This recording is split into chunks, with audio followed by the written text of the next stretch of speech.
जीवन में सफल होना है तो जरूर सुने श्री कृष्ण की कही ये की बातें। सुख एवं आनंद मनुष्य के भीतर ही निवास करते हैं, परंतु मनुष्य उसे स्त्री में, घर में और बाहरी सुख प्राप्ति के लिए ढूंढ रहा है। श्री कृष्ण कहते हैं कि भगवान उपासना केवल शरीर से ही नहीं बल्कि मन से भी करना चाहिए। ईश्वर का वंदन उन्हें प्रेम बंधन में बांधता है। मनुष्य की वासना ही उसके पुनर्जन्म का कारण होती है। मनुष्य इंद्रियों के अधीन है, इसलिए उसके जीवन में विकार और परेशानियां आती हैं।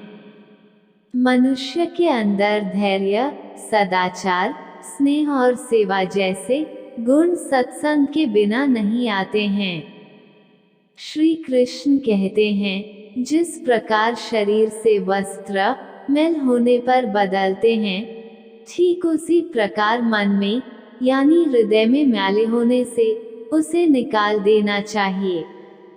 जवानी में जिसने ज्यादा पाप किए हैं उसे बुढ़ापे में नींद नहीं आती है, उसे वह पश्चाताप में बिताते हैं। भगवान ने जिसे संपत्ति दी है उसे गाय रखकर सेवा करनी चाहिए, इससे भगवान प्रसन्न होते हैं। जुआ, मदिरापान, परस्त्री गमन, अनैतिक संबंध, हिंसा, असत्य, मदासक्ति और निर्दयता, इन सब में कलयुग का वास है, इसलिए इसका और एक नाम है घोर कलयुग। भगवान श्री कृष्ण कहते हैं कि मनुष्य को अपने हृदय को बार बार समझने की कोशिश करनी चाहिए।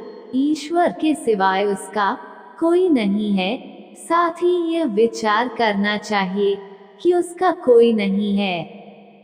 श्री कृष्ण कहते हैं कि सत्संग ईश्वर की कृपा से मिलता है, परंतु कुसंगति में पड़ना मनुष्य के अपने ही विचारों के कारण होता है। लोभ और मोह माया, किसी से अधिक लगाव पाप के माता पिता कहे जाते हैं, साथ ही लोभ पाप का बाप ही है। श्री कृष्ण कहते हैं कि स्त्री का धर्म है कि रोज तुलसी और पार्वती का पूजन करें, इससे उनकी सुख समृद्धि हमेशा बने रहते हैं। मनुष्य को अपने मन और बुद्धि पर हमेशा विश्वास नहीं करना चाहिए, क्योंकि ये बार बार मनुष्य को दगा देते हैं। खुद को निर्दोष मानना बहुत बड़ा गुनाह साबित होता है।